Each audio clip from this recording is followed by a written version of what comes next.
After betrayal, I bought a house. My ex, sister, and parents tried moving in. I said no. I used to think my life was steady, maybe even boring in the best kind of way. A steady job at the garage, a small rented house, a wife I'd known since college. I wasn't chasing yachts or million-dollar startups. I just wanted something that lasted. I worked hard, paid bills on time, and thought loyalty was a shield against betrayal. That illusion cracked on the night I decided to surprise Jessica. Our anniversary. I'd left work early, grease still under my nails, flowers crumpled in the passenger seat, a half smile tugging at my face as I imagined her reaction. When I opened the door, I heard noises from the bedroom. At first, I thought maybe she was watching TV too loud, but the moment I stepped closer, reality tore through me like shrapnel. Jessica, our neighbor, in our bed. I froze in the doorway, bouquet slipping from my hand. The petals scattered on the carpet like confetti at the world's cruelest celebration. And Jessica? She didn't scream. She didn't cover herself. She didn't even blush. She just looked at me with irritation, like I'd interrupted her while she was folding laundry. That expression told me more than any argument ever could. Our marriage had been dead long before this moment. Really? I muttered, my throat tightening. She rolled her eyes. You weren't supposed to be home yet. That was it. No shame, no explanation.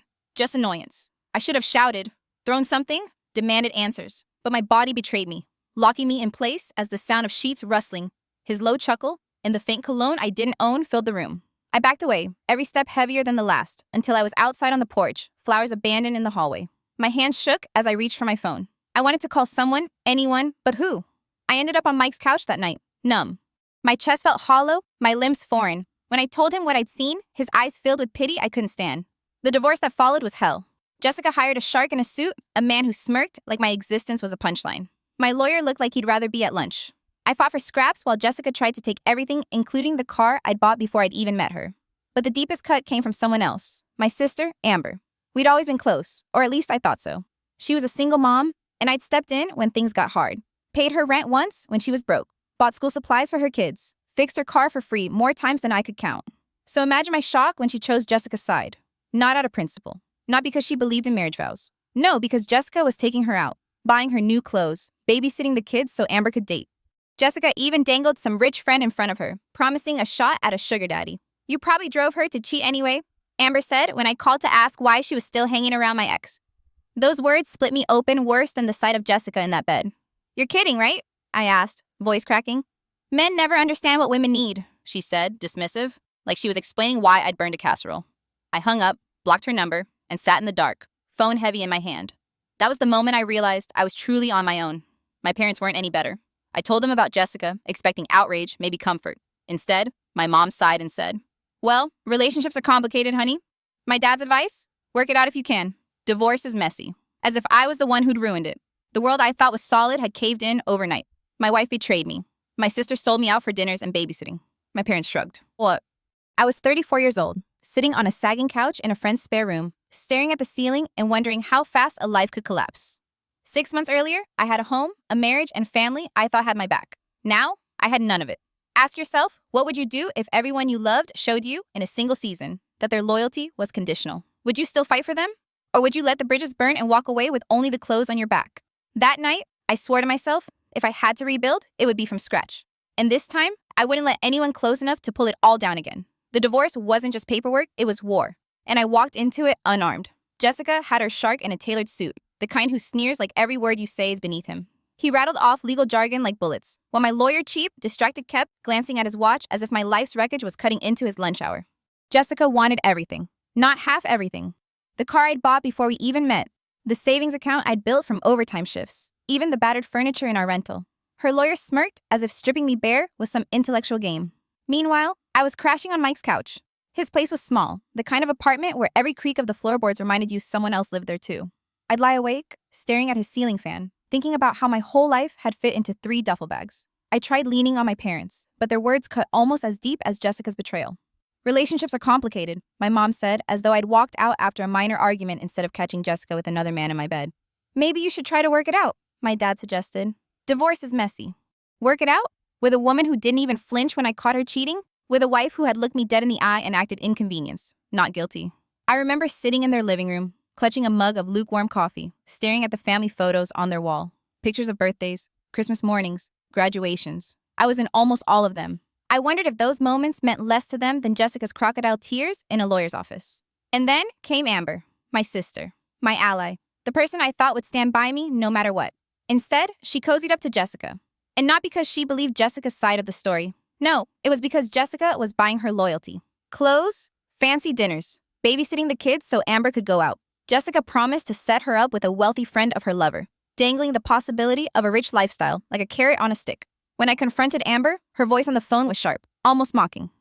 "You probably drove her to cheat anyway," she said flatly. "Excuse me?" I choked out. "Men never understand what women need," she continued, sighing like I was a child who'd failed a simple task. I sat there, phone pressed to my ear, waiting for her to laugh, to say she was joking, but she didn't. That was it. I wanted to scream, to remind her of everything I'd done. The school supplies I'd bought for her kids. The nights I'd fixed her car in the freezing cold because she couldn't afford a mechanic. The rent I'd covered when she was out of work. All of it meant nothing compared to Jessica's shopping sprees and empty promises. I hung up, blocked her number, and for the first time in my life, I felt something I'd never associated with family before. Hatred. The betrayal didn't stop there. Jessica and Amber started posting together. Instagram photos of shopping trips, spa days, weekend getaways, the kind of things Jessica and I used to dream about but never afforded. Now she flaunted them with my sister. The captions were daggers dressed as glitter. Living your best life means cutting out toxic people. A picture of Jessica and Amber clinking wine glasses, laughing. Who was the toxic one? Me, the man who had given everything he had to both of them. Scrolling through their feeds was like self-harm. Each post a reminder that I'd been replaced, erased, rewritten as the villain in their shared narrative. Mike caught me one night, staring at my phone with clenched fists. "Dude, stop looking at that," he said, snatching it from me. "They want you to see it. That's the whole point." But I couldn't help it. It was like watching a car crash I couldn't look away from. And beneath the humiliation, a question festered. Why wasn't I worth defending? Why was loyalty something everyone else demanded from me but never gave back? I wanted to believe blood meant something. That family was the safety net when the world fell apart. But Amber taught me otherwise. My parents confirmed it. Jessica sealed it. Ask yourself, what would you do if every hand you reached for pulled away? If the people who should have caught you stepped aside and let you hit the ground? Would you keep begging? Or would you stand up alone and start building a world no one could take from you again? That was the night I stopped crying and started planning. The weeks blurred together. Lawyer meetings, paperwork, sleepless nights on Mike's couch. My life had been stripped down to bare bones, like someone had taken a sledgehammer to everything I thought was stable and left me standing in the ruins. But the lowest point wasn't catching Jessica, or even Amber's betrayal. It came one ordinary afternoon at the grocery store. I was pushing a cart half filled with instant noodles, off-brand cereal, and dollar coffee, the kind of cart that screams survival, not living. My clothes smelled faintly of engine oil. My eyes carried the weight of nights spent staring at the ceiling. I tried to keep my head down. I didn't want to bump into anyone who knew me back when I had more than this. And then I heard her voice, Amber. "Matt," she said, all fake surprise, like she hadn't been dodging me for months. She strolled over, her own cart loaded with name-brand snacks, wine bottles, and things she couldn't afford without help. Things Jessica had clearly paid for. She gave me a once-over. "Oh my God, you look terrible. Are you eating enough?" I opened my mouth to answer, but she plowed on. "You know, Jessica's doing so much better now. Her new guy takes us out all the time. Just last weekend, he treated us to this amazing restaurant." Her voice had that smug lilt, the one that made me feel 12 years old again, like I was failing at something invisible. I clenched the handle of my cart. "Amber, stop." But she didn't. She leaned in close, like she was sharing a secret. "Jessica told me everything about why your marriage failed. You really should have paid more attention to her needs." The words hit like a fist. I stared at her, waiting for some flicker of guilt. Instead, she smiled. A small, cruel smile that told me she meant it. Something inside me snapped. I didn't yell. I didn't curse. I didn't even argue. I just left my cart there in the aisle ramen, coffee, cereal abandoned, and walked out. The cold air outside felt sharper than knives, but it was cleaner than her voice. That was the moment I realized nobody was coming to save me. Not my parents, not my sister, not the woman who vowed to be my partner. If I wanted a life worth living, I'd have to build it myself. So I made a vow. No more begging for scraps of loyalty. No more waiting for validation. I would rise, not for them, not to win them back, but to prove to myself I wasn't the loser they wanted me to be. My routine became brutal. Wake at 5 a.m., hit the gym in my dingy apartment complex, just a treadmill and a pair of worn dumbbells. Then straight to the garage by 6:30, working until 7 or 8 at night. Grease under my nails, sweat soaking my shirt, calluses splitting open. When the garage closed, I grabbed takeout and cracked open my laptop. Online classes in accounting and business management. My brain fought me every step. Half the time, I was too exhausted to focus. Failing quizzes so badly, the tutor emailed me to ask if I was okay. But I kept going. Weekends weren't breaks. They were side hustles. I fixed cars in parking lots for cash. Oil changes, brake pads, starters. Work that left my knuckles bloody, but my wallet just full enough to keep my savings account growing. People started to notice. Rick, the shop owner, gave me more responsibilities, ordering parts, talking to customers, even scheduling. "Never had someone work as hard as you," he told me one night as we locked up. "What's driving you, kid?" I wanted to tell him everything. The betrayal, the humiliation, the ache in my chest that still woke me at 3 a.m. Instead, I just said, trying to buy a house. He nodded like that explained it all. And maybe it did. That simple validation, a nod from a man who saw my grind, meant more than all the empty words my family had ever thrown at me. Little by little, the pain turned into fuel. The gym made my body harder. The garage made my skills sharper. The classes made my mind clearer. And my savings account, once a hollow shell, began to grow. For the first time in months, I could look at myself in the mirror and not see a man defined by betrayal. I saw someone clawing his way back. Ask yourself, what would you do if the world branded you as nothing? If even your family mocked your downfall? Would you curl up in the ashes? Or would you sharpen your hands on the wreckage and start building something new? No matter how much it bled. I chose the latter. And though I didn't know it yet, that vow would become the foundation for everything that came next. By the time 6 months had passed, my body felt like a machine running on fumes. But my bank account was proof the grind was working. I wasn't living lavishly. My diet was still mostly takeout and cheap coffee. My mattress was a hand-me-down that left my back aching every morning. But slowly, I could see the numbers stacking up. The first bricks of a future no one could take from me. The garage became more than just a job. It was my proving ground. Rick, the owner, was a man in his late 50s, thick hands, and a gut that came from years of beer and late dinners, but sharp eyes that missed nothing. He started leaning on me more. At first, it was small tasks ordering parts, smoothing over a grumpy customer, making the schedule when he wanted a long weekend. Then, it was bigger things, negotiating with suppliers, handling invoices, even deciding which jobs we'd prioritize when the backlog got too heavy. You've basically been running this place for weeks, Rick said one evening as we were locking up. His tone wasn't mocking, it was matter of fact. You ever think about what comes next for you? I shrugged, wiping grease off my hands with a rag. Right now? Just want to buy a house, a place that's mine. He gave me a look, half amusement, half respect. Good goal, but don't sell yourself short. This shop won't be mine forever. The words lingered long after he left. For the first time, I wondered if I could own something bigger than 4 walls and a roof. Could I actually own the garage? But my mind was still too scarred to dream that big. All I could focus on was survival, one paycheck, one class, one meal at a time. Meanwhile, Jessica and Amber's perfect little world started cracking. I didn't go looking for updates, but Mike, my buddy and lifeline through all this, had a cousin who was still close with Jessica. Word trickled down. The guy Jessica had torched our marriage for? Gone. He left her 2 months after the divorce papers were signed. Moved on to someone younger, someone flashier. Apparently, Jessica had burned through most of the divorce settlement trying to keep him happy clothes, vacations, dinners at places I couldn't even pronounce. And then he just disappeared, leaving her with empty pockets and an even emptier bed. Amber's gamble didn't pay off either. That so-called rich friend Jessica promised to introduce her to turned out to be a fraud, a man faking wealth for clout. When Amber realized he was broke, she'd already quit her steady insurance job. Suddenly, the shopping sprees dried up. The vacation stopped. She was back to scrambling, 2 kids to feed, no safety net. Hearing it should have filled me with joy. And part of me, yeah, it did. Karma had a way of circling back, and they were finally choking on the poison they'd poured into my life. But another part of me just felt tired. Tired of their shadows haunting me. Tired of wasting mental space on people who'd already proven they'd never have my back. So instead of celebrating their downfall, I doubled down on my own climb. The classes started to click.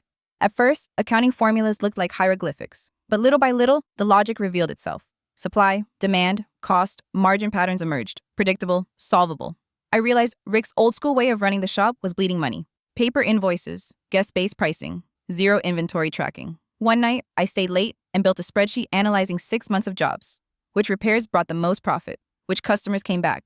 Which suppliers were gouging us? The next day, I showed Rick. He stared at the numbers, blinking. Where the hell did you learn to do this, TTT? He asked. Online classes, I said simply. For a long moment, he didn't respond. Then slowly, a grin spread across his face. Kid, you're wasted as just a mechanic. You've got the brain for business. That one sentence hit me harder than any insult Amber had ever thrown. Someone believed I had a future beyond grease stains and 12-hour shifts. Someone saw potential. Still, the nights were lonely. My apartment was barely more than a shoebox. The kind of place where you could touch your bed, stove, and bathroom sink without moving your feet. The walls smelled faintly of old cigarettes. Sometimes I'd lie awake, scrolling through photos of houses online, imagining what it would feel like to put my name on a deed. Each dollar I saved wasn't just money, it was proof.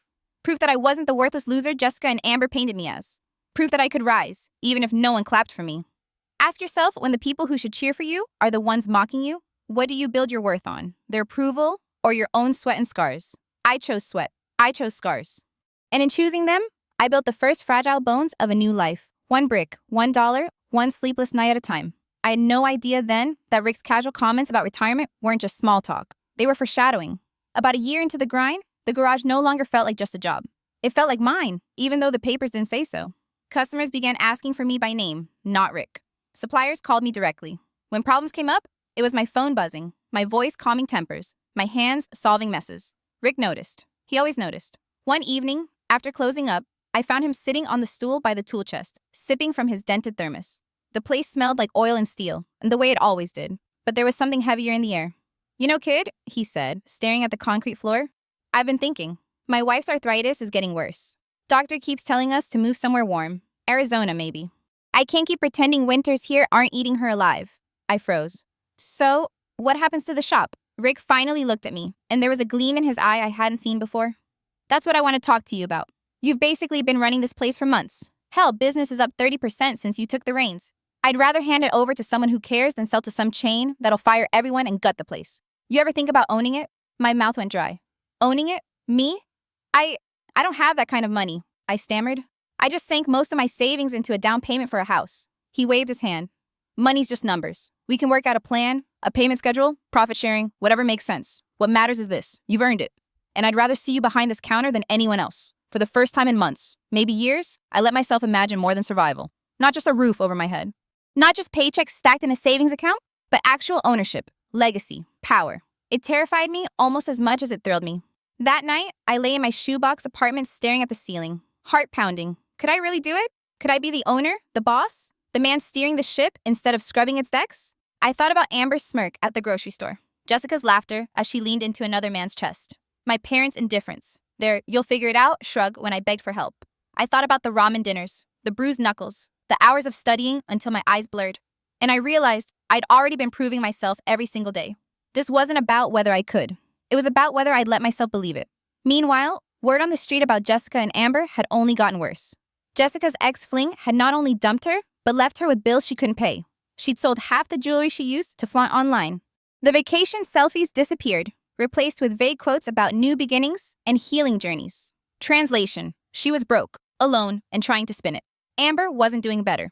Without Jessica's money or her rich friend, she'd spiraled. No job, bills stacking up, kids wearing hand-me-downs that didn't fit. And yet, she never once reached out to apologize. The only messages I got from her were short, passive-aggressive texts. "So you're too busy to call your own sister now?" Or, "Mom says you've changed." Changed? Damn right I changed. But inside, I still wrestled with the weight of it all. Part of me wanted to shout in their faces, "See? This is what happens when you bet against me." Another part just wanted them gone out of my life, out of my head. The only thing that steadied me was the vision of what was coming. A house with my name on the deed, and maybe, just maybe, a garage with my name on the sign. Ask yourself, if life hands you betrayal and ruin, and then, one day, offers you a key to something bigger, do you take it or do you flinch, convinced you'll drop it like you've dropped everything else? I was done flinching. So when Rick slid a rough draft of a buyout plan across the workbench a week later, my hands shook as I picked it up, but I didn't hesitate. For the first time since everything fell apart, the future didn't look like survival. It looked like victory. The day I signed the papers for my house, I felt something I hadn't felt in years, pride that didn't need anyone else's approval. It wasn't a mansion, just a modest 3-bedroom in a neighborhood where kids still played on the sidewalks and neighbors nodded hello when you passed. But it was mine. Every hour, every bruise, every insult I swallowed had bought me these walls. I remember walking through the empty rooms the first night, running my hand along the bare walls, whispering to myself, "No one can take this from me." Of course, I couldn't resist posting a single photo online, just the porch with a caption. New chapter, new home. The reaction was immediate. Friends from high school I hadn't talked to in years sent congratulations. Guys at the garage liked the post. Even Rick commented, "Proud of you, kid." And then came the family. Amber's text was first. "Wow, a whole house? 3 bedrooms? Who even needs that much space alone?" I didn't respond, but that didn't stop her. Hours later, another ping. The kids would love having a yard to play in. I could see the gears turning in her head, calculating, scheming. She wasn't happy for me. She was plotting her next move. A week later, I got a knock at my apartment door. I was still packing boxes, not yet moved into the house. When I opened it, Amber stood there, hair a mess, clothes wrinkled, 2 kids hovering behind her like shadows, garbage bags and suitcases piled at her feet. "Hey, stranger," she said with forced cheer. "Can we come in?" I didn't move. "What do you want, Amber?" Her smile faltered. "I just heard about the house. That's amazing. 3 bedrooms, right? Well, funny timing because my landlord's selling our building, and we have to be out by the end of the month. The kids and I were thinking." She trailed off, eyes wide with fake innocence. "Maybe we could stay with you? Just until I get back on my feet." The audacity. I stared at her, silent. The kids shuffled uncomfortably. She rushed to fill the silence. "We wouldn't be any trouble. I'll help with bills once I find a job. The kids adore you." "It'd be perfect?" "No. I said flatly. Her eyes narrowed. What do you mean no? I mean, you're not moving in. Not now. Not ever. She switched tactics instantly, tears welling. But the kids, your niece and nephew, they'll be homeless. Do you really want that on your conscience? And just like that, the manipulation showed its teeth. I laughed bitterly. Where were you when I was sleeping on Mike's couch? Where were you when I lost everything? Oh, right. You were out shopping with Jessica, laughing about what a loser I was. That's not, she started, but I cut her off. Take them to mom and dad's. Or call Jessica. You two were best friends, remember? Her mask slipped. You're unbelievable. Acting all high and mighty just because you have a house now. You're still the same loser Jessica cheated on. No wonder she couldn't stay faithful. That one cut deep. But instead of flinching, I felt something harden inside me. Get off my property, I said coldly. Now, or I call the cops. For a second, I thought she'd keep pushing, but then she gathered her bags, muttering under her breath. Come on, kids. Your uncle doesn't want us. I watched them walk away, my chest tight not from guilt, but from the weight of finally drawing a line. Later that night, my phone exploded. Missed calls from mom, angry voicemails from dad. Messages laced with guilt. Family helps family. A real man takes care of his sister. We raised you better than this. But where were those words when I was the one broken? When I begged for their support? Ask yourself, if the same people who abandoned you suddenly came begging once you'd rebuilt yourself, would you open the door? Or would you finally lock it? For the first time, I chose to lock it. The porch wasn't even finished being painted when the next storm hit. It started with my mom. She called from a number I didn't recognize, and like a fool, I answered. Finally, you pick up, she said, relief dripping into accusation. We've been trying to reach you for days. I pinched the bridge of my nose. What do you want, Mom? What do I want? I want you to act like the son I raised. Your sister and those children are about to be homeless while you're living in a big empty house. And you won't even let them stay? What kind of man does that? I laughed, though it wasn't funny. Big empty house? Mom, it's 3 bedrooms, not a castle. And it's not empty, I live here. And even if it were a mansion, the answer would still be no. She sighed, softening her voice like that would make me forget the years of indifference. That was different, honey. You're a man. Men can take care of themselves. But Amber, she has children, and there it was, the double standard, naked and ugly. Where was this family concern when Jessica was cheating on me? When I lost everything and was sleeping on Mike's couch? I asked. Silence. Then, that was different. Number. It wasn't. The next day my dad showed up with his own brand of pressure. Son, he said on the phone, voice low and cold, I'm disappointed in you. A man takes care of his family. Your sister needs help. You're in a position to give it. That's your responsibility. As if betrayal was my debt to pay. Then came the message that nearly made me throw my phone through the wall, Jessica. I know we're not on the best terms, she wrote, but I'm worried about Amber and the kids. You have space. Please reconsider. That's not the man I married. I replied once, just once. The man you married no longer exists. You killed him. Do not contact me again. Then I blocked her. But it didn't stop. Calls from unknown numbers. Voicemails from my mother, her voice thick with guilt. I raised you better than this. Family helps family. You'll regret turning your back. Even my father-in-law's number popped up once. I didn't answer. If they wanted to paint me as the villain, let them. And then came the night that pushed me over the edge. I came home late from the garage, headlights washing over my porch, and there she was. Jessica. Sitting on my steps, arms wrapped around herself, hair tangled, eyes hollow. Nothing like the woman who used to flaunt diamond bracelets while sneering at my cheap beer. Matt, she said, standing quickly. Her voice was cracked, desperate. I didn't know where else to go. I stared at her, stunned at the sheer audacity. Not my problem, I muttered, stepping past her to unlock the door. She grabbed my arm, her grip weak but trembling. Please, just talk to me. I know I messed up. I thought I had everything figured out, but he left me, Matt. He took everything. I'm back at my mom's place and she's threatening to kick me out. I loved you. Don't you ever miss it? For a moment, I let her words hang there. The old me, the broken me, would have crumbled. Would have seen the tears, remembered the laughter, begged to fix what never should have been broken. But that man was dead. I smiled a cold, clean smile. No. And I shut the door in her face. I stood there, listening as she sobbed quietly, then finally shuffled off into the night. And for the first time in years, I felt nothing but peace. But Amber wasn't finished. 2 days later, my parents showed up at my house, uninvited, pounding on the door like cops with a warrant. My mom's arms were crossed. My dad's face was red. We need to talk, Mom snapped, barging inside like she still owned a say in my life. My dad wasted no time. Your sister is in trouble. She needs a place to stay. A good son would help her. I laughed a sound so bitter it startled even me. Funny, I don't remember hearing from either of you when I was the one who lost everything. I guess I wasn't worth saving. That was different, Mom said again, her favorite phrase. You're selfish, Dad spat. Money's changed you. You're not the son we raised. I met his eyes and nodded. You're right, I'm not. The son you raised let himself be guilted into taking care of people who betrayed him. That son is gone. You should probably leave. My mom huffed, grabbing her purse like she was slamming a gavel. You'll regret this. I opened the door, calm and steady. Doubt it. They stormed out. I closed the door behind them and leaned against it, the silence pressing heavy, but liberating. For the first time, I wasn't their son anymore. And strangely, that felt like freedom. I thought shutting the door on my parents would be the end, that they'd lead me to the life I had fought tooth and nail to build. But manipulators never stop after no. They hear it as a challenge, not a boundary. 3 mornings later, I pulled into my driveway after a long shift at the garage and froze. Amber's car sat crooked at the curb. On my porch were her kids, half asleep, hugging garbage bags stuffed with clothes. Amber sat on the steps like a queen on a broken throne. "What the hell is this?" I asked, climbing out of my truck. She stood, voice rising enough for the neighbors to hear. "We got evicted. We have nowhere else to go." The kids looked confused, scared. That part twisted my stomach. But the bags, the dramatics, the calculated timing, it wasn't desperation, it was a stunt. "So you thought you'd just show up at my house with all your stuff? Without asking?" I said, my voice steady but sharp.